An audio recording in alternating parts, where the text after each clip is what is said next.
Hello again, ladies and gentlemen, boys and girls, and children of all ages. This is Jeffrey Daniel coming to you again from Abuja, Nigeria. Today is April 14th, 2021, according to the Gregorian calendar. Okay, that's what they tell us it is, 2021. We know better. First of all, let me get my disclaimers out of the way.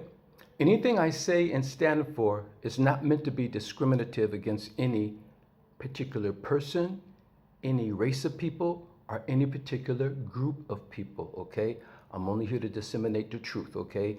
And sometimes the truth gets uncomfortable, so if any of my truths are uncomfortable for you, maybe you have been living too long on the wrong side of the truth. And you need somebody like me to come along and step on your toes and wake you up. And you should thank me for it, okay? All right. If you're wondering what's up with this, you guys, I went back a little old school. Can you imagine that? We're calling it 2000s, early 2000s, old school, the old late 90s, early 2000s. That's old school. Wow. Anyway, I went a little old school on you guys because we just lost our brother DMX. And I want to give my condolences to all of his fans and his family members. I mean, the brother left a very indelible mark on the hip hop community. His voice within itself and his passion and the way he delivered his, and his acting too. You know, Romeo Must Die and the other movies that he was, Black Diamonds or whatever it is, if I'm not mistaken. I mean, the brother he put in some good work in acting as well. And, you know, sad to see him go. So, and my personal tribute to him, I found one of my old 555 soul hats. You know, if you guys would have seen me in the, from 2000 into the mid 2000, I was living in Osaka, Japan, and I used to rock hip hop wear all the time. I was in the clubs dancing all the time still, you guys, you know. So I just put on my 555 soul hat, you know, rocking that. There's a tribute to our brother DMX, you know. May his soul rest in peace. All right, now. I do not attack people, but I will attack systems. So if any of you people out there are a member of a particular race that is responsible for any system that I am attacking, I am not attacking individual people, but I will attack the systems, okay? So, and I will continue to reiterate this message until you people finally grasp it and adapt your cognitive faculties to comprehend and retain it. People do not react to change in real time. I'm gonna say that again. I've said it in other posts. People do not react to change in real time. Let me show you two easy ways animals and people get killed, okay? On a dark night on an open road, an animal will see a car's headlights approaching, you know, in the distance. But remember, light travels faster than anything in the universe, so it's difficult for that animal to measure the distance of the approaching car. So it probably thinks it's the sun coming up, or, you know, are just curious about it, whatever the case may be. So that animal will stand frozen in the middle of the road, gazing into those oncoming headlights until the car comes and slams right into it, okay? Because he can't gauge the distance. Now, people, you all will be on a beach somewhere, let's say in South Asia, and playing in the ocean, playing in the sand, then suddenly see the tide recedes hundreds of meters back into the ocean. Now they're taking photos of fish flipping around in the water, and, you know, they can see seashells and all this thing, and you know, they think it's fun. And they're out there scratching their heads trying to figure out why the water has retreated so far back into the ocean until they see a huge tsunami wave rolling towards them. Now, and they still don't run for cover until the first wave washes up and starts lapping up on the shore, lapping up on their feet, and they still think it's amusing. But then it's too late as the second wave comes and sweep their asses off their feet. And before you know it, they're caught up in a tsunami. Okay, why am I boring you all with these analogies? I just wanted to show you by show and tell, you know, because example of how you've all been responding to an ever-present, culminating, and imminent racial revolution that has been brewing and showing obvious signs for decades. Once again, the topic is racism. Come on, can you say it? Racism, racism, racism. Come on, say it one time with me, you guys. Racism. Isn't that liberating? You'll feel about 250 pounds lighter if you just say racism. People, family, fellow earthlings, trust me, I'm just as tired of the subject of racism as you are, but unless we totally eradicate this sick disease from our societies, we have to continue to engage in these dialogues while we continue to deal with the ongoing escalating racist events, racist policies, and atrocities. And we'll address the ongoing atrocities later. It's still ongoing. It's so sad that we are faced with racism every day, but nobody wants to address the issue as if it's a taboo subject. Like we're not supposed to talk about sex, but sex is what got us all here. I told you before, I don't watch sports and I'm not a sports fan, but I'm seeing top professional ball players complaining about racial abuse on the field from competing teams during the games. Look what racism is doing to our culture. It's doing us to us on every level, but yet I'm being told I should not talk about it. Okay, if we don't discuss racism, will it magically just vaporize and dissipate into thin air? I think not. Let's go to the beginning, in case some of you don't know or refuse to admit how we got into this predicament of systematic racism continuum. Number one, racism brought us together. Ain't that deep? Racism brought us together. It may have possibly started off as curiosity, which led to being in awe, which transformed to envy and greed, which then resulted in violent invasions to take away what they themselves did not have. Number two, racism cultivated the American and European cultures. I'll say that again. Racism cultivated the American and European cultures. No European culture had developed to a point of prominence without the inclusion of the presence of ethnic people in their commonwealth. Now, I'm going to tell you guys something that I think a lot of you don't know. Do you know that Romans were not a homogeneous people? We're not a homogeneous, Romans were not a homogeneous group of people.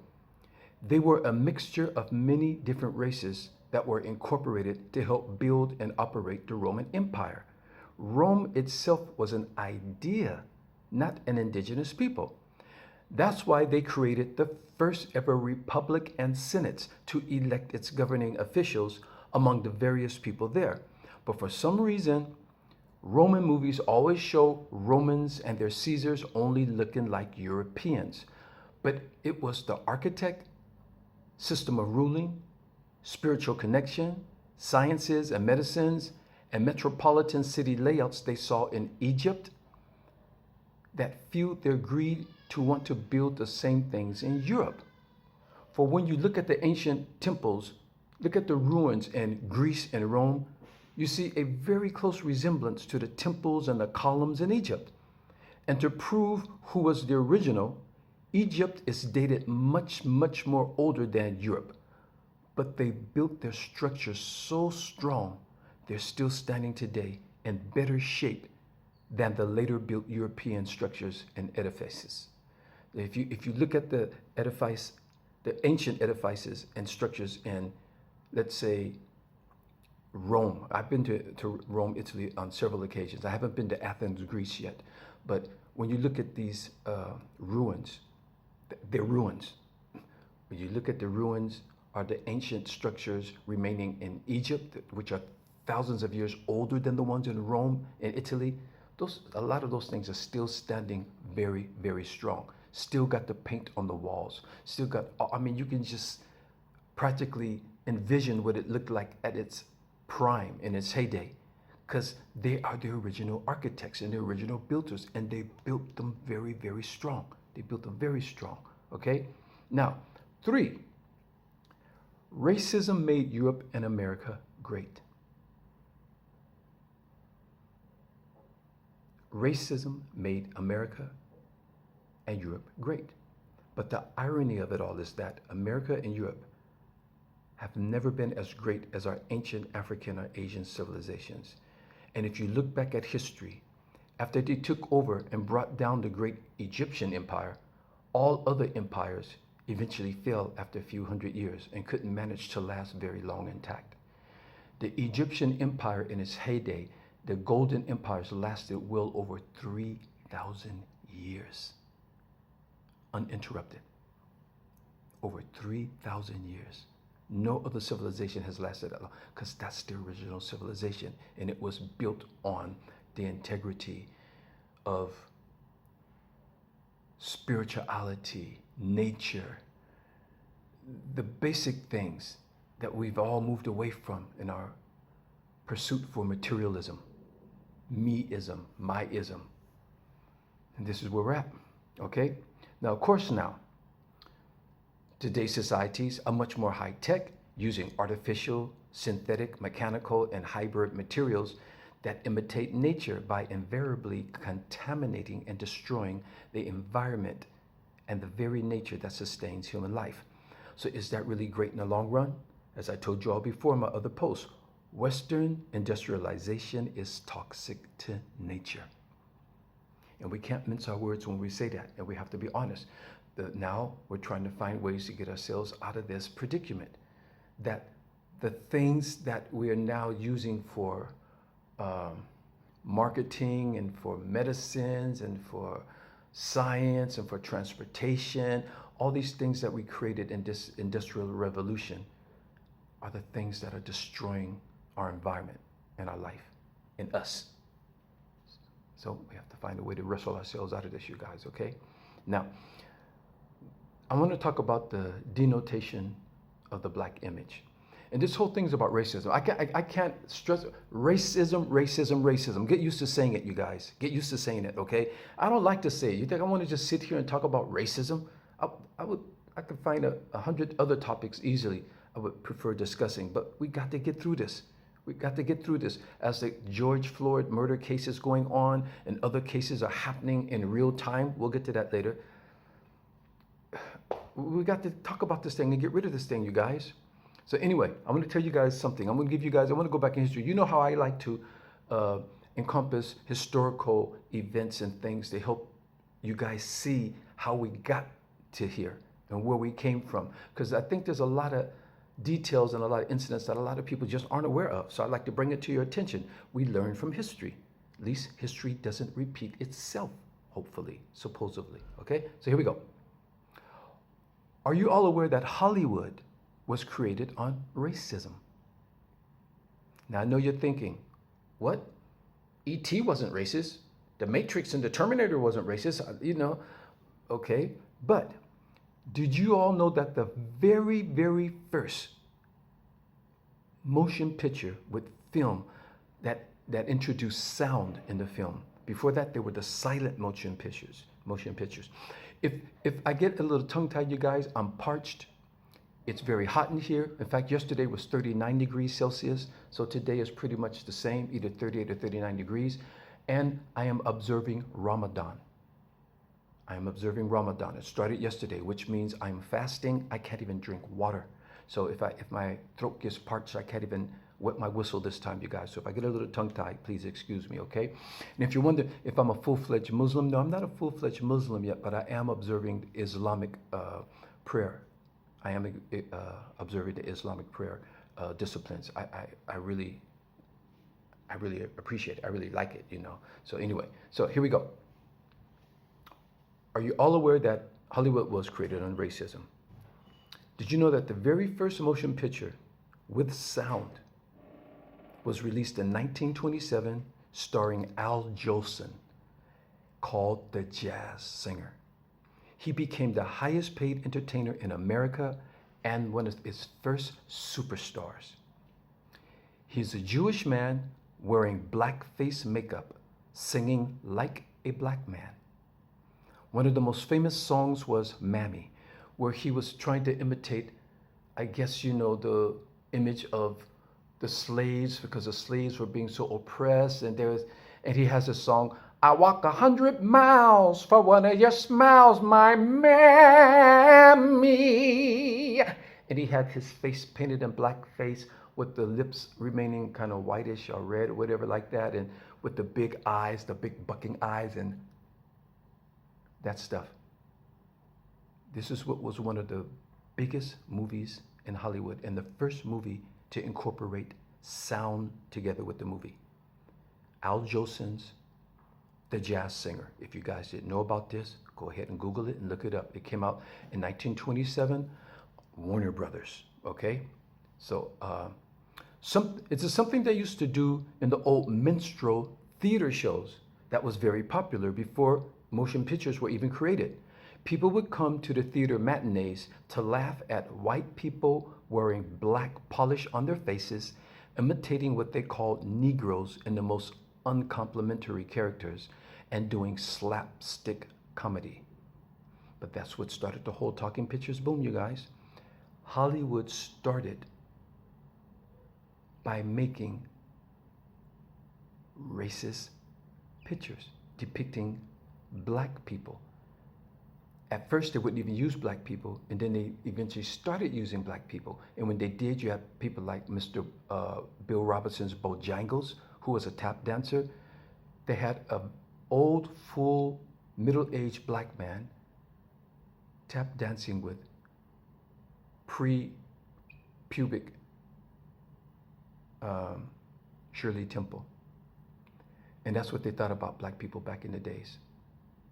That a little girl named Shirley Temple, she was an amazing dancer, she was an amazing singer and an actress. I remember watching her movies. I used to love Shirley Temple. But just to show that she was on par with a full-grown black man. That's what they were doing, okay? Then Walt Disney's Mickey Mouse. You guys, I don't know if you guys know about any of this. So I'm gonna have to open it up for you guys. I got on my hip hop. I'm gonna do the truth like DMX. I don't got the voice, you know. From dogs that you got to whoo, you know. I don't got the voice for it, but you know. But here we go, you guys. Taking off the gloves, and I don't mean this in a combative way, a negative way. I just mean like I'm just dispelling the truth. I'm just opening up cans of truth that you guys may not have been exposed to before. Disney's Mickey Mouse was first a direct copy of the minstrel performers in its earlier rudimentary version. That's why Mickey Mouse wears white gloves and has a black body and a black face with the big eyes. Even though he's pretty much the same, but the original Mickey was much more thinner and an animation imitation of a Negro singing and dancing. You guys, this is what the origins of even Mickey Mouse was. Now, by the time we grew up and saw Mickey Mouse, he was a much more fatter, much more rounder, and it became a little more universal. But now when you go back and look at Mickey Mouse, look at the black body, look at the white gloves, because they wore the white gloves in a minstrel show to accentuate, you know, the black face with the white around the eyes and showing the teeth. And that, you know, they even based Mickey Mouse off of a minstrel Negro character. Now, we can name countless of other movies and TV series depicting black men as buffoons and slow-speaking, foot-shuffling, lazy Negroes. It was a concise effort to denote the black man's image to the general public as a lazy, good-for-nothing scoundrel. And why? Because we were no longer restricted by law to remain on slave plantations, and we were supposed to now be members of society. So they had to propagate a negative image of us in order to keep us on a lesser social level.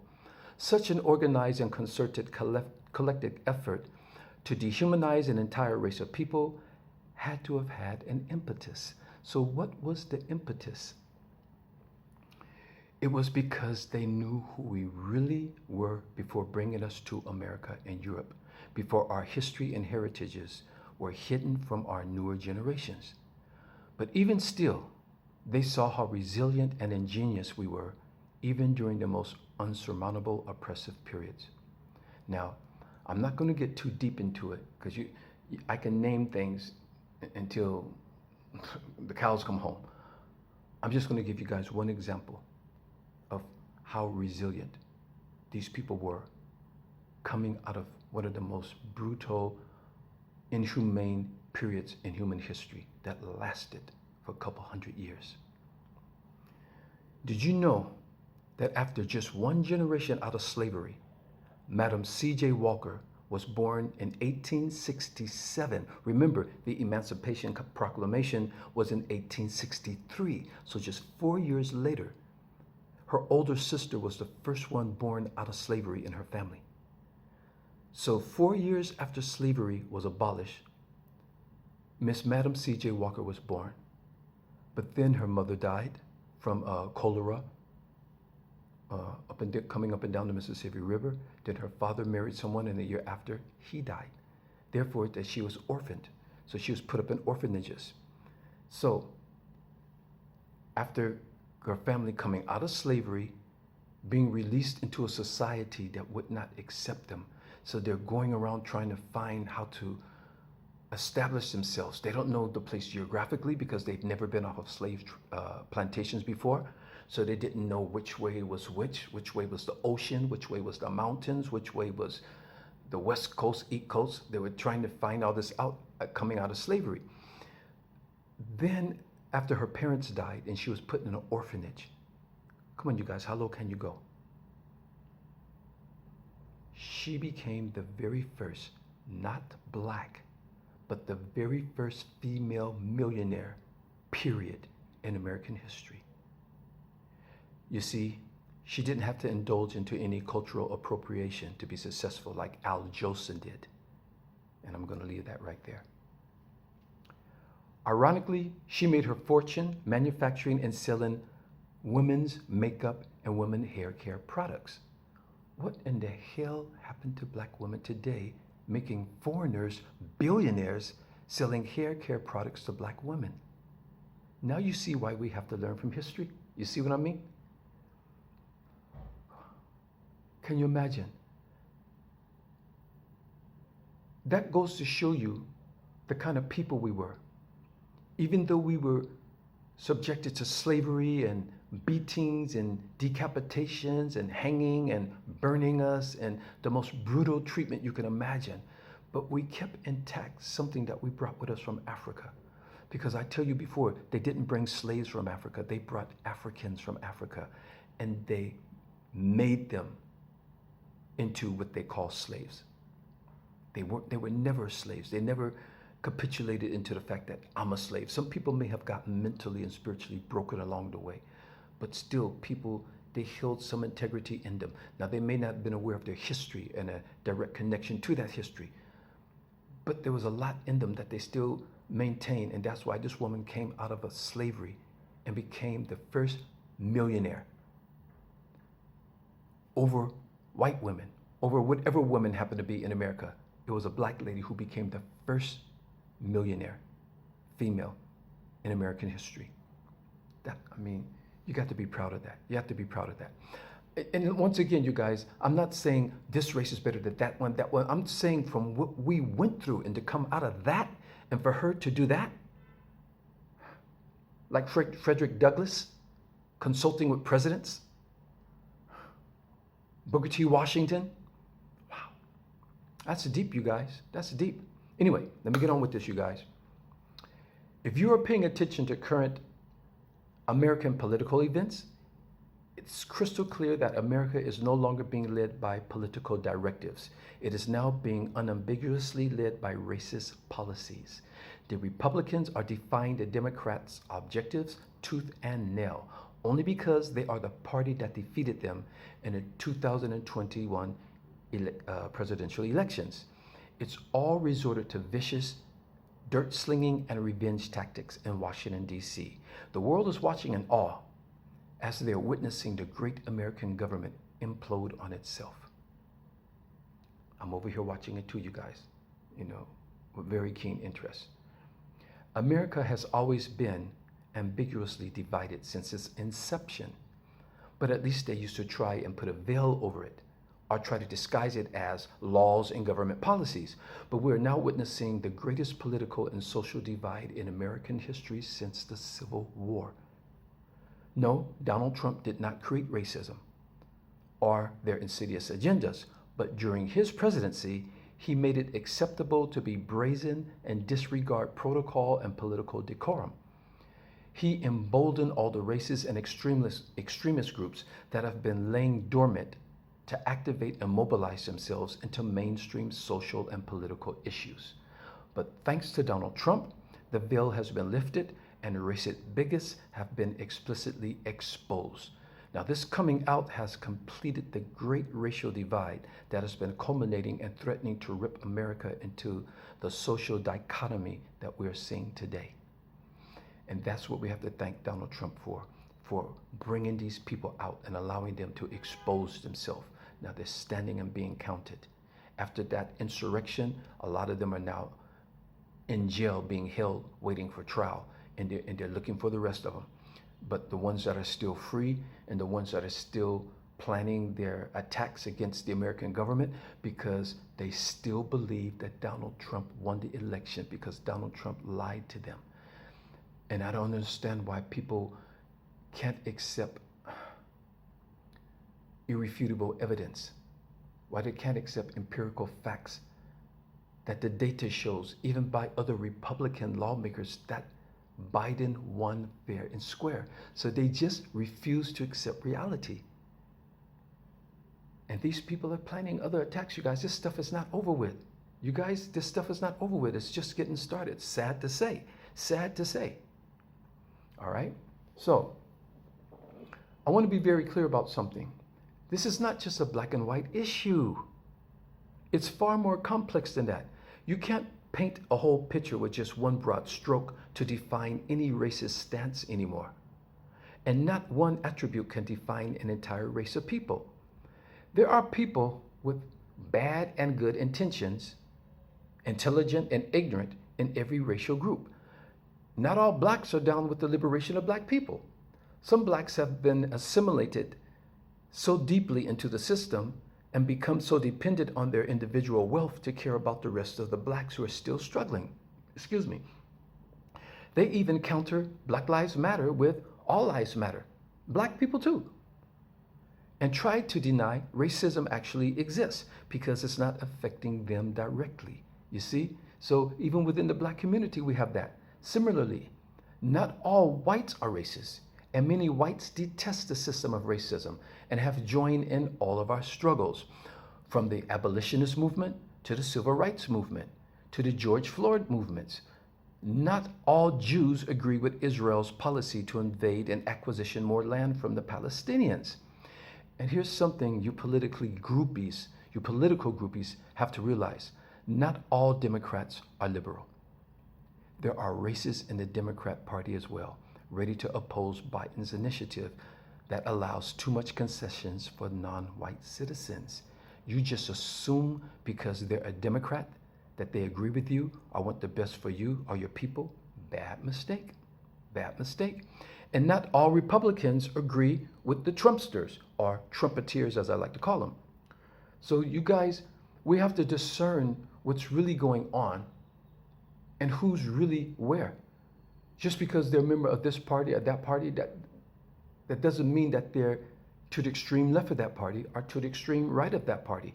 And one thing that Joe Biden has to realize, Joe Biden is trying to bring people together. And that's, I mean, the ideal is good. You know, it's commendable at best. But he has to understand who the enemy is.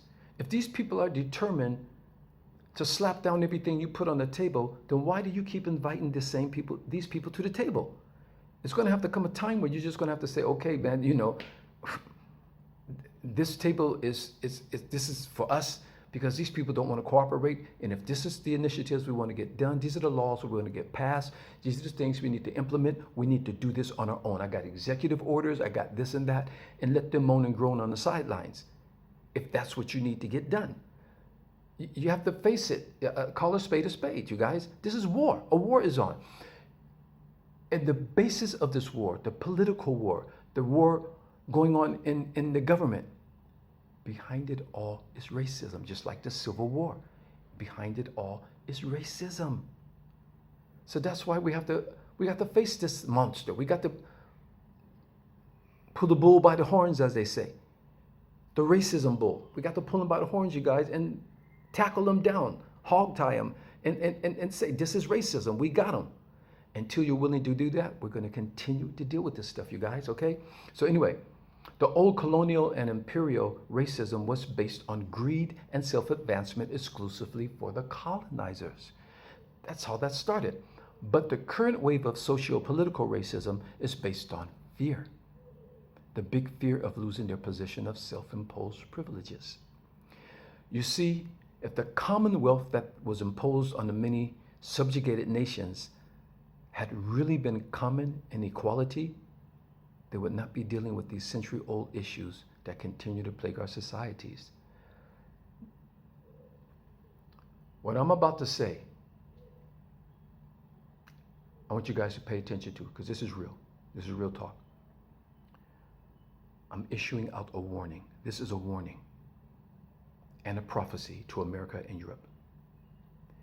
If you don't find a way to end your system of racism against the ethnic people of the world, you will surely witness the end of your ill-gotten societies. Let me say that again, okay? This is a warning and a prophecy to America and Europe. If you don't find a way to end your system of racism against the ethnic people of the world, you will surely witness the end of your ill-gotten societies. What you don't realize, and you probably do, is that you're outnumbered. You may possess many nuclear weapons of mass destruction and big armies and all these scary things, but you are a global minority.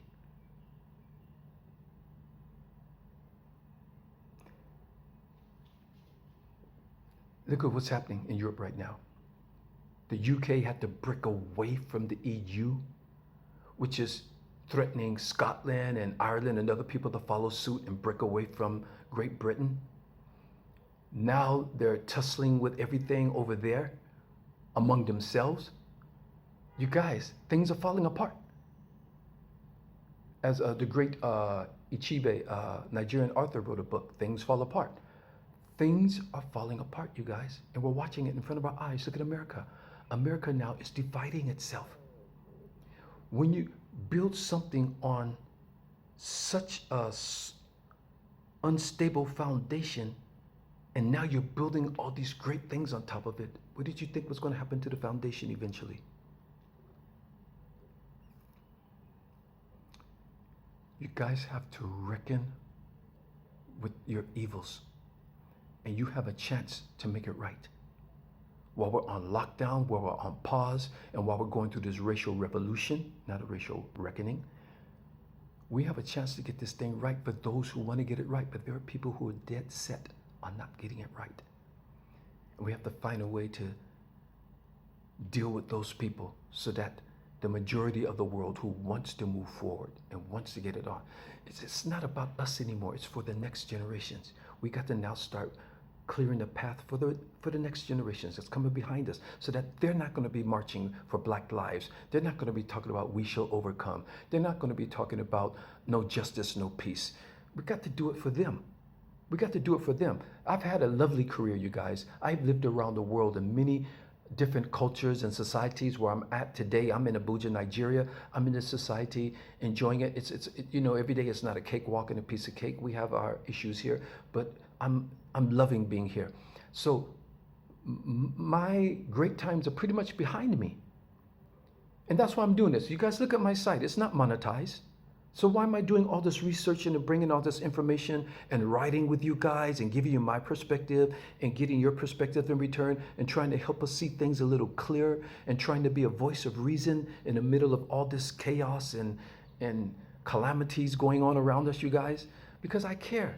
I care for you, I care for us, and I care for the next generations that are coming along. You see? So and the best you guys can do is just, you know, get involved and help us do the right thing. For those of you who are like-minded people, okay? So, you know, this is not just a black and white issue. This is a universal issue, that things that affected everybody around the world, all right? So, let me see, I lost myself. Let me get on with this. You know, I write my notes because I have so much information and so many thoughts there that I don't want to forget things, you guys, okay? So, okay, here we go. Let me continue. I left off with Europeans, you are a minority globally. Globally, okay? If my figures are correct, there's something like over 700 million Europeans within Europe. 700 million Europeans. There's over 2 billion in China. There's over 1 billion in India. There's over 1 billion in Africa. In Latin America, there's a couple of billion collectively with Brazil and Argentina and so on and so forth. You guys are a global minority. You guys have held a position of power by brute and by force. But now the world is changing, and these things aren't going to last too long. What are you going to do? Unleash your nuclear bombs and blow up the whole planet because you can't sit on the seat of power, rather than share it equally with those who are equally worthy? People you need resources from, people you need ingenious ideals from. Come on, you guys. It was your ancestors' government that created the multiracial societies, okay? So now that you've so inadvertently racially integrated your societies, why not allow it to be as great as it really should be, equally? At the end of the day, no self-respecting person or human can ever be content being disregarded and treated as less than they know what they are really worth, especially while contributing so immeasurably to your societies. Frontline workers, backline workers, IT technicians, medical professionals, science professionals. The #1 astrophysics in the world right now is Neil deGrasse Tyson, a black man. The world's, do you guys understand this? The world's #1 astrophysicist is Neil deGrasse Tyson, a black man. I'm not trying to say black man is greater than this and this and that. Why am I emphasizing on this? Is because we're always being told what we're not. We're always being told what we can't do. So that's why we have to come out and brag about what we are doing. Okay? So it's not the na and tit for tat, like, you know, because of course white people are doing great things. Of course Asian people are doing great things. Of course Asian people are doing great things. If you want to call them Middle Eastern people or whatever, Middle Eastern people, all people can do great things, but we just have to acknowledge and respect it equally. That's all I'm saying. And that's all we need to do. And the world will be balanced. We'll have that equilibrium, social equilibrium, economic equilibrium, racial equilibrium. It's as simple as that, okay? As I said in my last post, our cultural differences are meant to be admired, celebrated, and respected.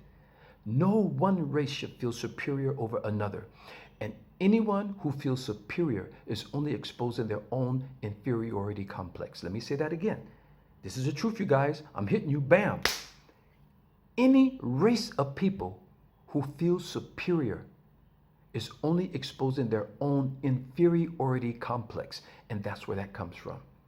And I know the religious connotations. Some people claim to be the chosen people of God. You know, we're God's chosen people. God chose us.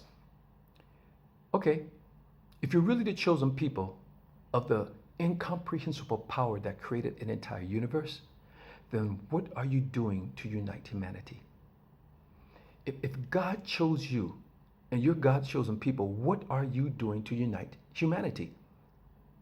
Just reciting verses in scriptures and praying among your own group produces what for the rest of humanity?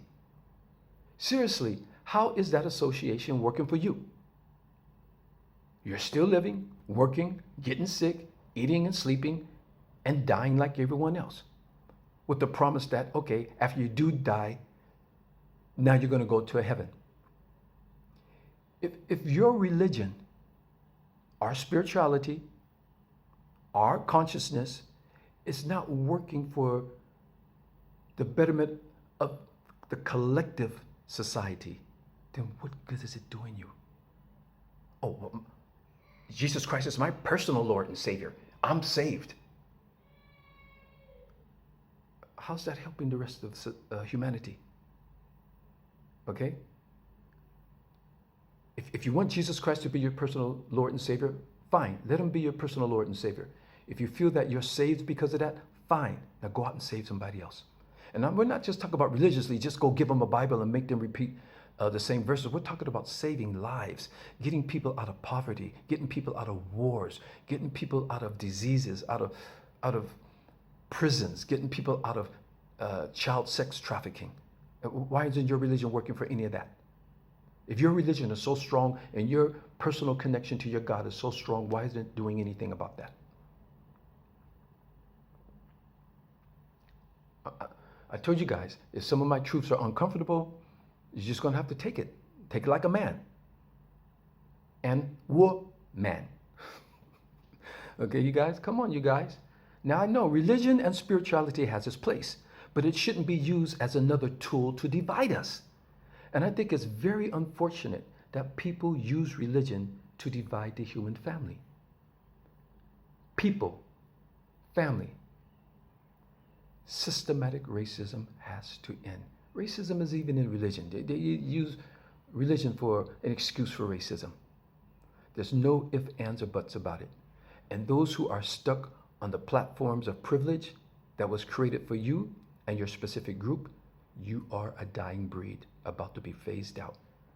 And if you don't change, you will be phased out one way or another, because the times have definitely changed. As they say, there's only one thing that's constant in the universe, and that is change. That is the only constant in the universe, and that is change. Now I want to talk about this one before we get out of here, and this is called To Kill a Black Man. I hope I'm not going too long. I hope you guys are comfortable. You got something to drink, a snack or whatever, you guys, so you can chill with me, and let's go through these excursions of information and what's happening, to our world, and how we can hopefully get out of it and make it better. Now, I want to pound on this issue, and I have to pound on it because it has affected me directly when I was younger, growing up in America, and it's still continuing to affect generations after. I have 2 grandsons in America, and my youngest grandson has now outgrown my oldest grandson. So I have 2 young men growing up in America, 2 black men in America. I have to be concerned. I have to be concerned. Every day I'm concerned about them. Not just my family, but all young people of color growing up in America. There is no distinction in the severity of crimes to justify killing a black man in America. Let me run that past you again. And this is the honest to God truth. There is no distinction in the severity of crimes to justify killing a black man in America. It can be for the slightest misdemeanor. It doesn't matter. The police will still kill you. Just be black and it's okay to kill you. We have been murdered by the police, and let me use the word.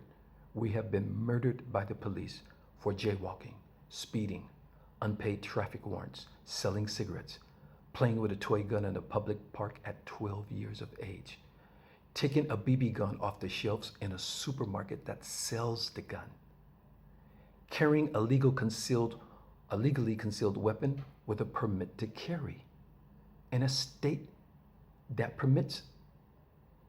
It's a permit to carry state. Sleeping in our own beds, answering your own doorbell at night, jogging down a residential street, being accused of passing a counterfeit $20 bill over the counter. Mind you, none of the above incidents carry a death sentence, but yet the police try to justify each killing. Justify. Now, not justify. I'd say they just a lie. They try to just a lie each killing. There's no way to justify killing people for not being involved in a heinous felony, murderous crime, unarmed. And half of them not even committing a crime, but they wind up dead. And then the police try to just a lie the reason for killing them. And it's going on right now in Minnesota, Minneapolis. But on the contrary, white American mass shooters who are arrested on the scene of the crime with their guns still smoking are arrested unharmed and alive.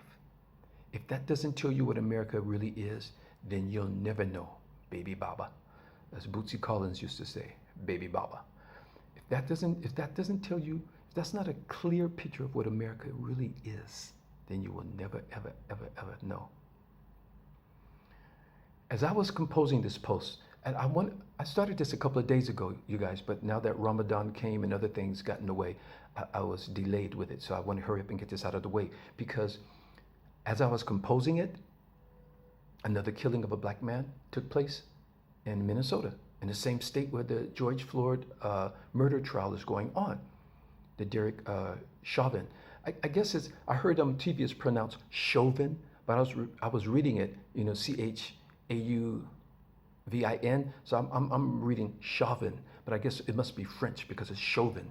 I guess the guy is chauvinistic or whatever. But anyway, that's going on in the same state where one of the latest killing of an unarmed young man has just gone down.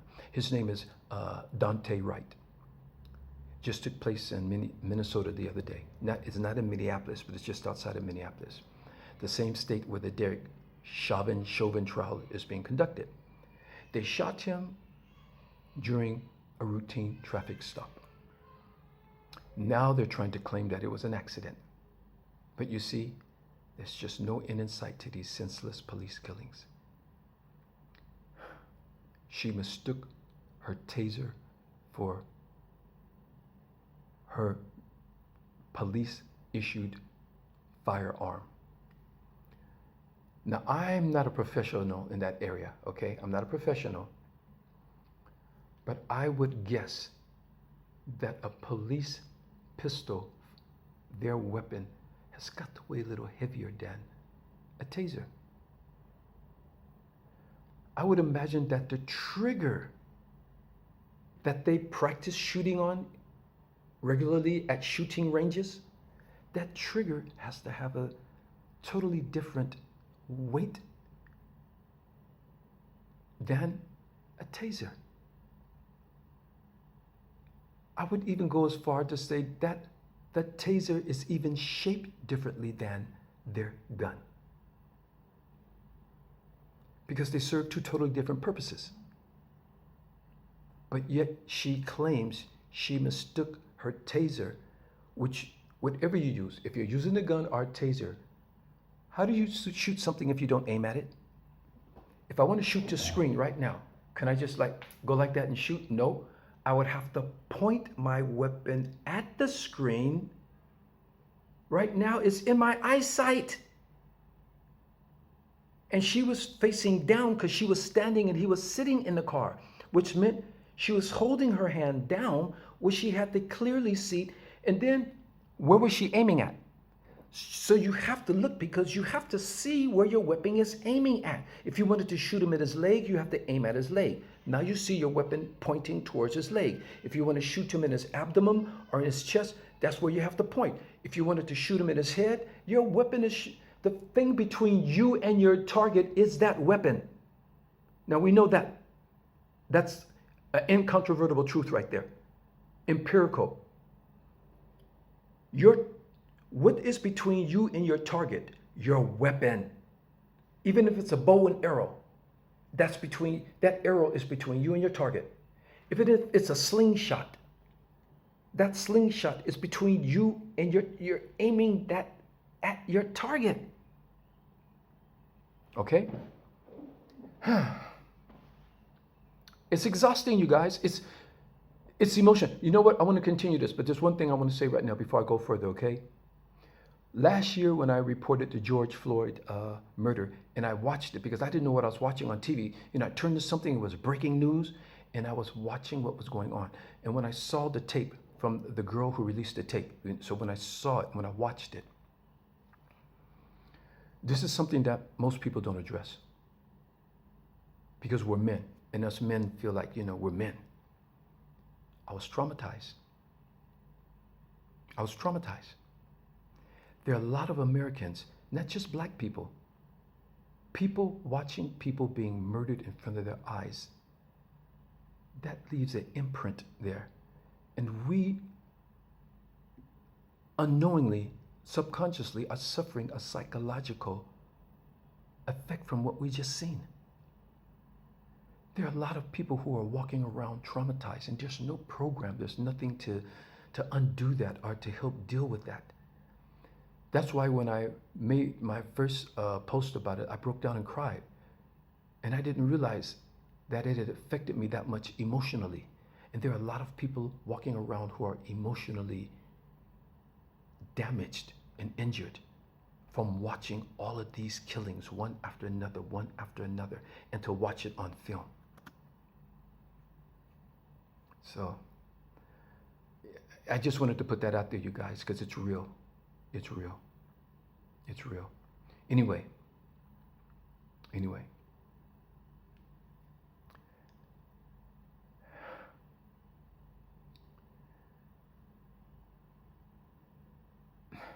Okay. I talked about the Daunte Wright, as I'm pronouncing his name right, the Daunte Wright killing. So we have to see the information come in. And as usual, the first thing they're going to do is go through his history and try to demonize him and find out all the bad things he has done to justify killing him just the other day. That's what they're doing to George Floyd right now. They're backtracing every drug he took, every time he may have been arrested, every foul word he ever spoken, if he peed on the sidewalk, if he spit on the sidewalk. They want to gather all this information to hold against him, to justify why that officer had to stand on his neck on that particular occasion that long until this man died. Which everything he did before that day is totally irrelevant. Totally irrelevant. I don't want to keep, I'm not a news reporter. I'm not here just to report the news, but I have to weigh in on some of the things that are happening, family. So, and it's draining. It's emotionally draining. A U.S. military army lieutenant was pulled over and pepper sprayed for having the unmitigated gall to ask the police officer why was he being pulled over and detained. He was totally at a loss for what was happening to him, which the police vehemently and repeatedly refused to provide him with an answer for, just threatening him verbally and with their weapons brandished. That's the best they can do. Now you see, even wearing a United States of America government-issued military uniform, which should have been a clear indication that this man is putting his life on the line for the country, he still didn't deserve basic human and civil rights in the eyes of those policemen. He's wearing his military uniform. He's holding both hands out of the window, and thank God he taped it himself from his phone, from his point of view. Because guess what the officer said? He slapped one of their hands. You don't see it. They tried to say that he was attacking. Sitting in his car with his hands in the air, they claimed that he was attacking them. And you hear everything he says. Excuse me, why are you stopping me? Can you at least tell me what's going on? This guy is trying to figure out what's going on. Now, what's happening in today's climate of all these police killings and shootings, the same way with, what's his name? Daunte, what's his name? I'm sorry, you guys. Daunte Wright, you guys. I'm sure when they pulled Daunte Wright out of the car, one policeman was trying to handcuff him, and then you could see another policeman coming in and grab him. Maybe this guy panicked. Maybe he thought that this is my time. This is going to happen to me. That's why he probably jumped in his car and tried to escape.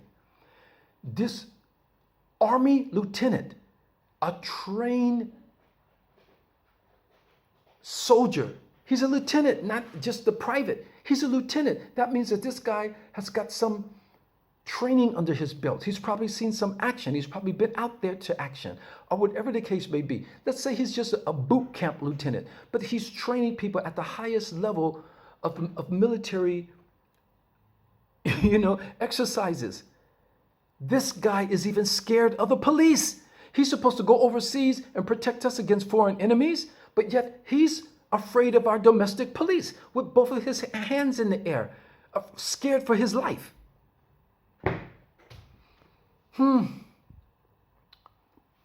If they don't remove all racist extremists from every law enforcement agency across America, then those agencies must be deemed racist organizations. Listen, if they don't remove all racist extremists from every law enforcement agency across America, then those agencies must be deemed racist organization.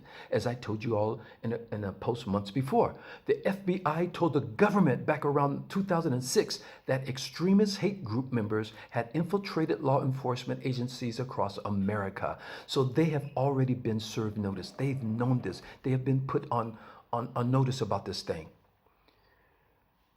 But what did they do about it? Nothing. These guys that used to put these sheets over their heads, walking around chanting racist rhetoric and all these threatening things, they just got sophisticated. And they joined agencies that will allow them to legally and lawfully attack and kill black people.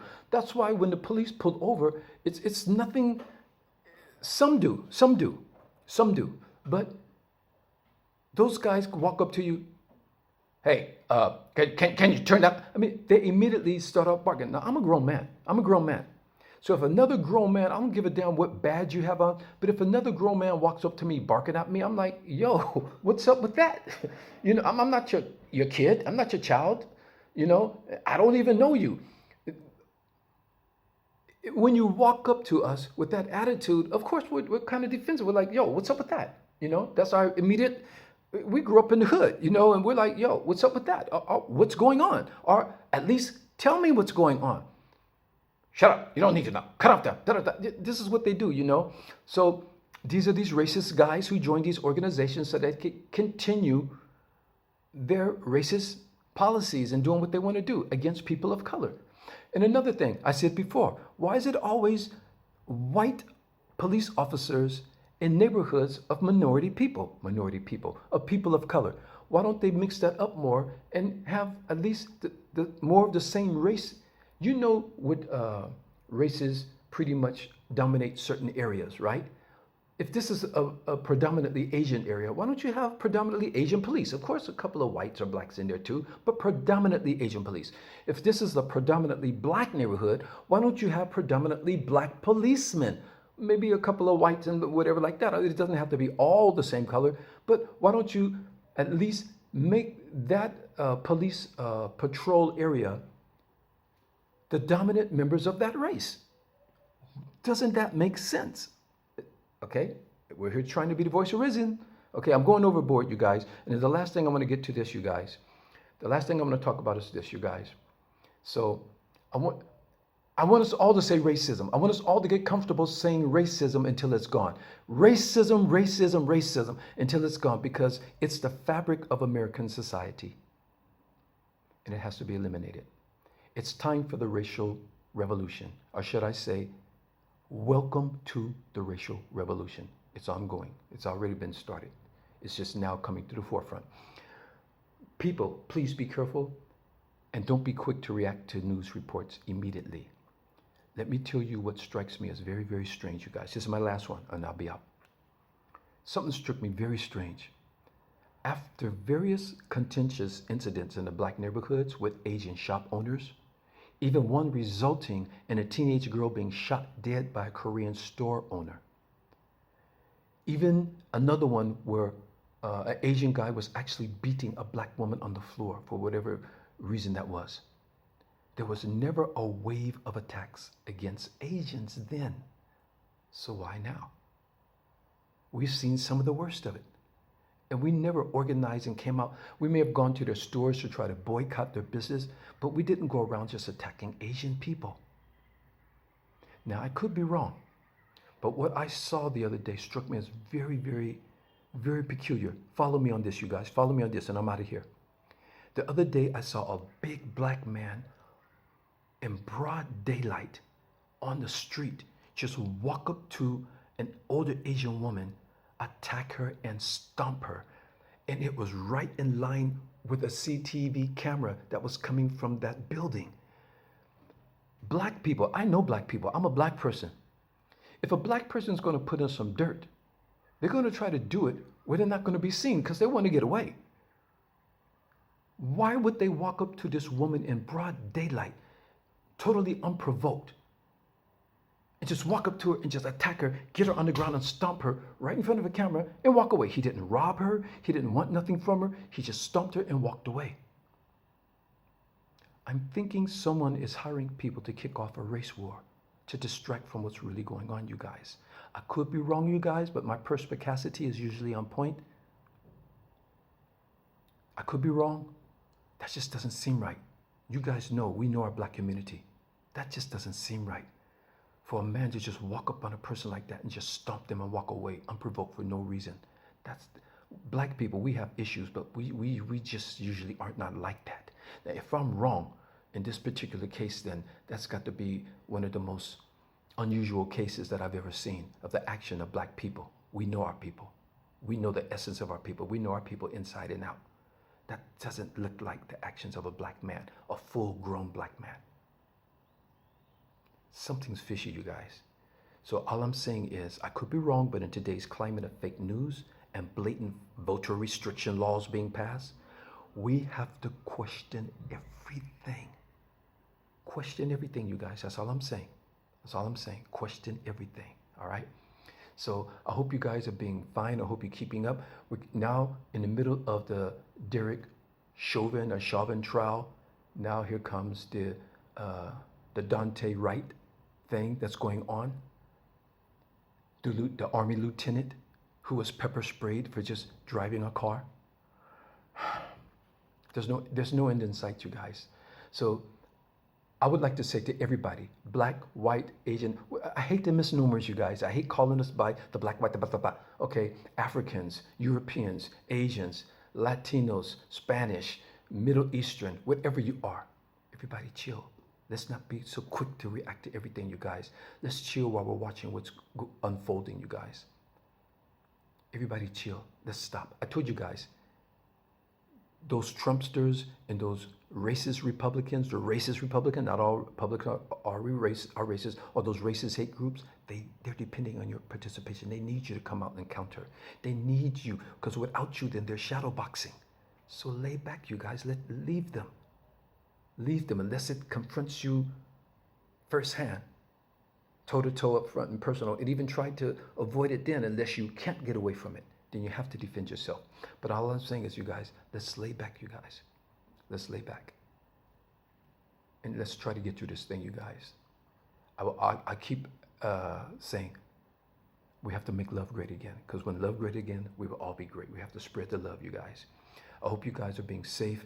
Whatever you're talking to your medical professionals about getting the vaccines. Now they're talking other things about, I'm not supposed to talk about vaccine because they will delete this post. All I'm saying is, watch the news and see what's going on. Talk to your health professionals and see what's best for you. That's the best we can do. That's the best I can say without being deleted. Even though I said something as a precursor to something and they deleted it, and lo and behold, look what's happening. So I'm not going to talk about that. I'm not going to talk about that. Talk to your health professionals, okay? And keep yourselves informed, all right? That's all I'm going to say. I love you all. Stay safe. Be blessed. I'm observing the Islamic Ramadan, so I'll be fasting for this next month for every day. So from 4:30 in the morning to 7 in the evening, I won't be eating. I don't even drink water. I don't consume anything, and I'm doing my prayers. You guys, I'm praying for the world. I'm not just praying for Islam. I'm not just praying for Muhammad. I'm praying for the world. I'm praying for everybody. I don't care what your denomination is, what your religion is. I'm praying for the world. This is a time for inner reflection, to look into myself. I'm asking for atonement for anything I've done wrong to anybody or anything I've done wrong. I want to be a better soul. I want to be a better person. I want to be a better spirit. And I want us all to be better. I want the world to be better. I want the world to be better for you and your loved ones. This is what I'm praying for, okay? So I'm not just somewhere insulated, somewhere just praying for that. No, I'm praying for all of us, okay? All right, because I want to make love great again. That's my mission. I want to make love great again, okay? All right. I bless you all. I love you all to death. And I love you all to life. I love you all to the afterlife. Okay? So stay blessed, stay cool, make love great again. Bye-bye. Thanks for riding with me.